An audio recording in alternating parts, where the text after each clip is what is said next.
आज के कार्यक्रम में बहुत सी बातें की गई।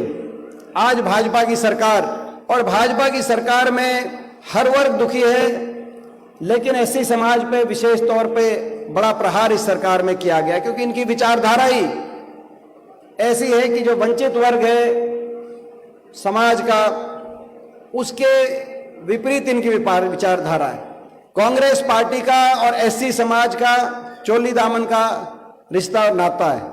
जब जब एससी समाज ने कांग्रेस पार्टी को आशीर्वाद दिया है, कांग्रेस पार्टी की सरकार इस देश में, हमारे प्रदेश में बनी, और जब जब किसी कारणवश एससी समाज कांग्रेस पार्टी से विमुख हुआ है तो कांग्रेस को पराजय का सामना करना पड़ा है और किसी अन्य दल को सत्ता मिली है। यह भी सत्य है और यह भी सत्य है, जब जब कांग्रेस पार्टी को पराजय का सामना करना पड़ा है, सत्ता से बाहर हुई है और किसी और अन्य दल की सरकार बनी, तब तब एससी समाज पे अत्याचार और एससी समाज के अधिकारों पे प्रहार हमारे देश में और हमारे प्रदेश में हुआ है। ये कांग्रेस पार्टी का एससी समाज का ये नाता रिश्ता रहा है। इसका उदाहरण हरियाणा में देखा जा सकता है।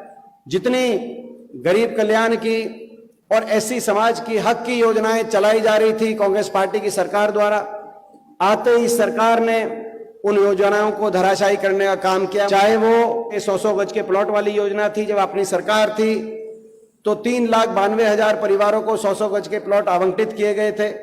हरियाणा प्रदेश में देश में एक उदाहरण बना। इंदिरा जी के बाद अगर किसी प्रदेश में 100 गज के प्लॉट आवंटित करने की कोई योजना आई तो वो हरियाणा के अंदर आई। जैसे ही खट्टर सरकार बनी उसी दिन वो योजना बंद हो गई।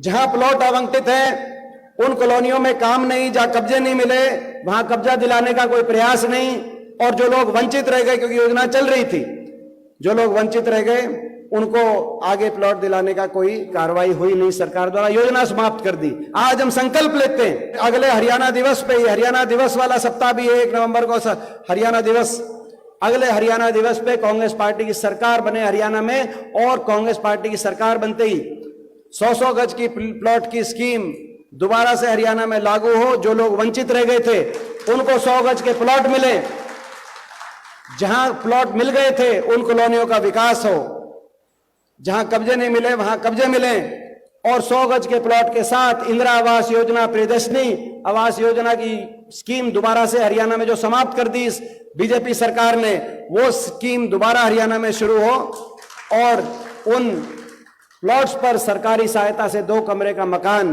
की आर्थिक मदद प्रदेश सरकार के माध्यम से दी जाए। ये हम संकल्प करते हैं। इसी रूप से जो वजीफे की स्कीम थी उसका भी जिक्र आया। 20 लाख बच्चों को अपनी, किसी को आर्थिक मजबूरी की वजह से शिक्षा में कोई बाधा ना आए, कोई आर्थिक मजबूरी की वजह से स्कूल में ड्रॉप आउट ना हो, सरकार ने आती उस स्कीम को भी काफी हद तक डाइल्यूट करने का काम किया। हमारी जब सरकार थी कांग्रेस की, 20 लाख बच्चों को अवसर मिलता था। जैसे ही सरकार बनेगी उसको दोबारा से मैं आग्रह करूंगा कि भाई उसको दोबारा से हम उसी रूप में और बढ़ाकर हरियाणा के अंदर लागू करने का काम हम करेंगे। इसी प्रकार से आप अंदाजा लगा सकते हैं इनकी नीयत का अंदाजा। शिक्षा का क्षेत्र, बाबा साहब का बहुत बड़ा जो विजन था वो शिक्षा के समाज को शिक्षित संगठित करने की उनकी सोच थी। और आप फर्क देख सकते हैं कि भाजपा और कांग्रेस में कितना बड़ा फर्क है। हरियाणा में ही आप देखें, जब आपकी सरकार थी हरियाणा में 10 साल, उन 10 सालों में लगभग 2400 नए स्कूल बने, सरकारी स्कूल हरियाणा के अंदर। 1 लाख के करीब केवल शिक्षा विभाग में भर्ती हुई, चाहे वो जेबीटी हो, कंप्यूटर टीचर हो, उस समय गेस्ट टीचर लगे हो। 1 लाख से ज्यादा शिक्षा विभाग में भर्तियां हुई। लगभग 12 नए विश्वविद्यालय बने हरियाणा के अंदर, और इन विश्वविद्यालयों की अलग से भर्ती, रिक्रूटमेंट हर विश्वविद्यालय में। हमें गर्व है जब कांग्रेस पार्टी की सरकार बनी हरियाणा में, उत्तर भारत में बाबा साहब के नाम से अगर एक विश्वविद्यालय है तो यही सोनीपत में बाबा साहब भीमराव अंबेडकर विश्वविद्यालय की स्थापना की गई। चाहे वो बाबा Saheb Bhimrao Ambedkar national law university हो, चाहे कानपुर के अंदर महिला यूनिवर्सिटी हो, चाहे छोटूराम यूनिवर्सिटी हो, लाला लाजपत राय यूनिवर्सिटी हिसार में हो, पूरे प्रदेश के अंदर वाईएमसी यूनिवर्सिटी फरीदाबाद में हो, 12 यूनिवर्सिटियां बनी, शिक्षा के संस्थान बने, और सरकारी क्षेत्र में शिक्षा के व्यवस्था का विस्तार हुआ। और विस्तार इसीलिए हुआ ताकि गरीब का बच्चा, साधारण घर से आने वाला बच्चा, एक किसान का, एक मजदूर का बच्चा, उसको अच्छे से अच्छी शिक्षा की प्रणाली मिल सके, वो अपने भविष्य की तरफ आगे बढ़ सके। मगर एक तरफ तो 2400 नए स्कूल बने, इन्होंने क्या किया, 9.5 साल में शिक्षकों की भर्ती नहीं, आज तक जेबीटी की भर्ती नहीं, आपके सामने ना शिक्षकों की भर्ती करी और एक एक करके सरकारी स्कूलों को समाप्त करने का काम किया। 5,000 से ज्यादा सरकारी स्कूल या तो बंद करा दिए गए, ताले लगा दिए गए या मर्ज कर दिए गए। हरियाणा के अंदर 400 स्कूलों के आगे छोटे छोटे बच्चों को बैठना पड़ा धरनों पे कि हमारे स्कूलों को ताला मत लगाओ या हमारे स्कूलों को डाउनग्रेड मत करो या हमारे स्कूलों में शिक्षकों की कमी पूरी करो। ये पिछले सेशन की बात है। अगले सेशन में और भी बुरा हाल होने जा रहा है, क्योंकि उसके बाद से भी कोई शिक्षक धीरे धीरे सरकारी शिक्षा की प्रणाली को, एक नई यूनिवर्सिटी की स्थापना नहीं, एक नया मेडिकल कॉलेज बनाया नहीं, कागजों में कह रहे हैं, बोल रहे हैं कि हर जिले में मेडिकल कॉलेज बनाए। 9.5 साल में हमने देखा नहीं, कोई ना यूनिवर्सिटी ना मेडिकल कॉलेज, और कॉलेज तो स्कूल को बंद करने में लगे हुए हैं। वो अगर चोट किसी पे है, जो भर्ती बंद कर दी शिक्षा विभाग में, वो चोट किसी पर है और ये जो स्कूल बंद कर दिए, तो ऐसी समाज पर, वंचित वर्ग पे, किसान पर, मजदूर पे, ग्रामीण अंचल में रहने वाले उन बच्चों पर, जो बच्चे मैं समझता हूं कि इससे सबसे ज्यादा प्रभावित हैं। आप अपनी इनकी नीति में आप इनका अंदाजा लगा सकते हैं। एक और उदाहरण, ऐसी कमीशन बना था कांग्रेस पार्टी की सरकार में, इस सरकार ने आते ही ऐसी कमीशन भंग कर दिया। एक और उदाहरण, सरकारी रोजगार देश में या तो समाप्त है, तो देश स्तर पे भी कहूंगा, देश में या तो समाप्त किए जा रहे हैं या उनको कच्चों में परिवर्तित किया जा रहा है। देश में बड़े उद्योगपति समूहों के हवाले रेलवे, एयरपोर्ट, पोर्ट निजीकरण के हम खिलाफ नहीं है। कांग्रेस पार्टी हमेशा संतुलन में, देश चले इसके पक्षधर है। देश की अर्थव्यवस्था को निजी क्षेत्र के लिए ओपन करने वाली कांग्रेस पार्टी 1991 में रिफॉर्म हुए, लेकिन इस प्रकार से जितनी पीएसयूज और सरकारी क्षेत्र के अंदर सारी सर्विसेज को प्राइवेटाइज और बड़े उद्योगपति घरानों के हवाले किए कर सरकारी क्षेत्र की नौकरियों को समाप्त किया जा रहा है, उसमें अगर किसी का हक मारा जा रहा है तो एससी समाज की बात हो, ओबीसी समाज की बात हो, आप क्या रोजगार में हक मारा। हरियाणा के अंदर कौशल निगम, ये क्या है कौशल निगम? कौशल निगम के माध्यम से पक्की नौकरियों कच्चों में कन्वर्टित किया जा रहा है और कौशल निगम में कोई रिजर्वेशन की व्यवस्था नहीं है। ये तो सिस्टम बदलना चाहिए। अगली 1 नवंबर से हरियाणा में बदलाव होगा, कौशल निगम जाएगा और हरियाणा में पक्की भर्ती हर महकमे में दोबारा शुरू करने का काम। 2 लाख जो हरियाणा के जो 2 लाख पद या तो समाप्त कर दिए गए हैं या उनको कच्चों में परिवर्तित कर दिया गया है, सबको उनका अधिकार दिलवाकर पूर्णतः उनको पक्की भर्ती की तरफ लेके जाने का काम हरियाणा कांग्रेस पार्टी करेगी। ये हमारा संकल्प, आज हम इस तरह के संकल्प ले रहे हैं। ये कांग्रेस पार्टी है जिन्होंने फैसला किया कि देश के संविधान को रचने की कलम और किसी के पास जाएगी तो बाबा साहब अंबेडकर जी के हाथों में वो कलम जाएगी, क्योंकि सबसे काबिल पूरे देश में व्यक्ति के रूप में किसी ने अपनी पहचान बनाई तो बाबा साहब ने पहचान बनाई। कांग्रेस की सरकार थी और बाबा साहब के मैं सोच को प्रणाम करता हूं कि उन्होंने कहा कि पहले कानून मंत्री के रूप में उस समय नेहरू जी के साथ वो आए कि देश में मिलजुल के हम चलेंगे। और ये कांग्रेस की भी सोच को मैं प्रणाम करता हूं कि कांग्रेस ने ये दूरदर्शिता दिखाई कि बाबा साहब को वो अधिकार, और मैं इस बात पे मुझे गर्व है कि उस संविधान निर्माती सभा के सदस्य के रूप में मेरे स्वर्गीय दादाजी रणबीर सिंह जी को भी बाबा साहब के साथ कदम से कदम मिलाकर उनके मार्गदर्शन में उसमें अपना योगदान, तो मैं एक विश्वास दिलाता हूं आपको, जो हमारे बाबा साहब के नेतृत्व में कांग्रेस पार्टी और हमारे देश के महापुरुषों ने उस संविधान की रचना करी थी, भाजपा कितनी कोशिश कर ले उस संविधान को 1 इंच भी हम हिलने नहीं देंगे। उस संविधान को बचाने के लिए हम सारी लड़ाई लड़ने का काम करेंगे।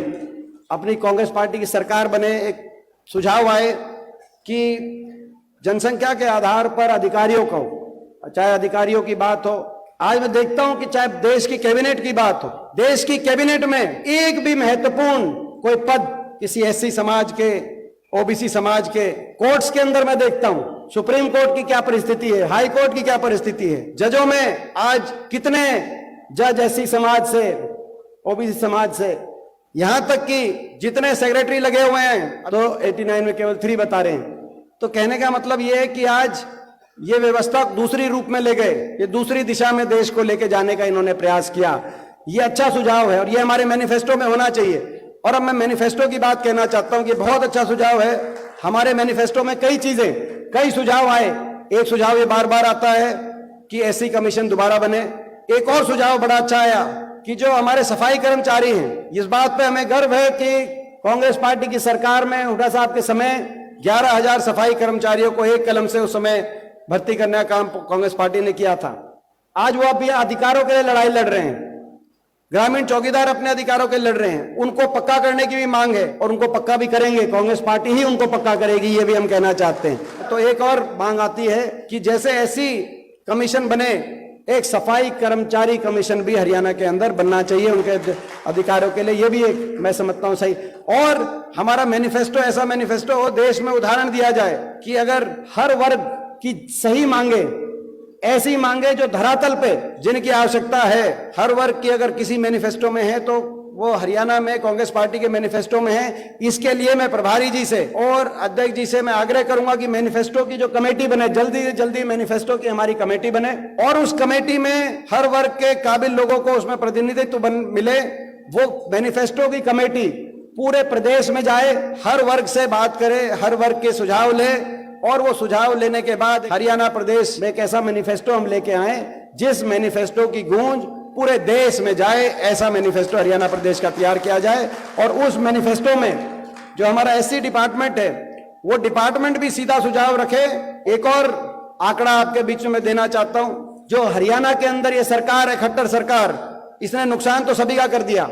आज जो प्रदेश विकास में नंबर 1 होता था, आज वो बेरोजगारी में नंबर 1 है, अपराध में नंबर 1 है, भ्रष्टाचार में नंबर 1 है, नशे में नंबर 1 पहुंचा दिया इन्होंने, हर घर में नशा। मगर क्राइम अगेंस्ट एससी हरियाणा के अंदर 2014 में 16.2 ये प्रति 1000 जनसंख्या के रूप में देखा जाता है। आज वो बढ़कर 38 यानी कि 2-2.5 गुना अपराध एससी समाज में हरियाणा में बढ़ा और देश में 2014 में 15वें स्थान पे था हरियाणा क्राइम अगेंस्ट एससी में। 14 स्टेट्स थी जिसमें हरियाणा से ज्यादा क्राइम अगेंस्ट एससी था। आज वो 15वें स्थान से बढ़कर पूरे देश में दूसरे नंबर पे हरियाणा पहुंच गया क्राइम अगेंस्ट एससीज में। तो ये एक आप उदाहरण देख सकते हो इस सरकार के। इस तरह की कितनी बातें हम कहेंगे, शाम तक अगर चलेंगे, जितनी योजनाओं को इन्होंने समाप्त किया, क्या इनका रवैया है आप देख सकते हैं। और ये कांग्रेस पार्टी की सोच है।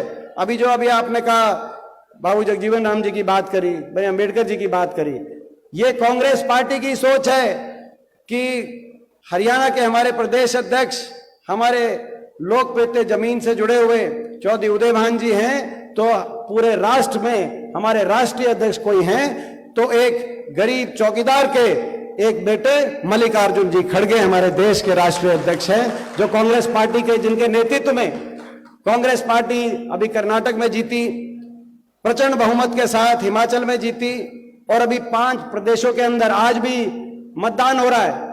आज मतदान हो रहा है कई प्रदेशों के अंदर, मिजोरम में, छत्तीसगढ़ में।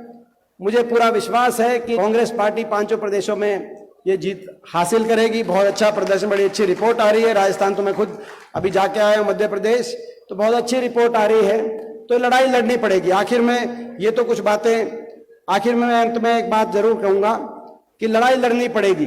ये लड़ाई संविधान को बचाने की लड़ाई जो है, इसको साधारण लड़ाई मत मानना। भाजपा के पास बहुत कुछ है इस लड़ाई में, धनबल है।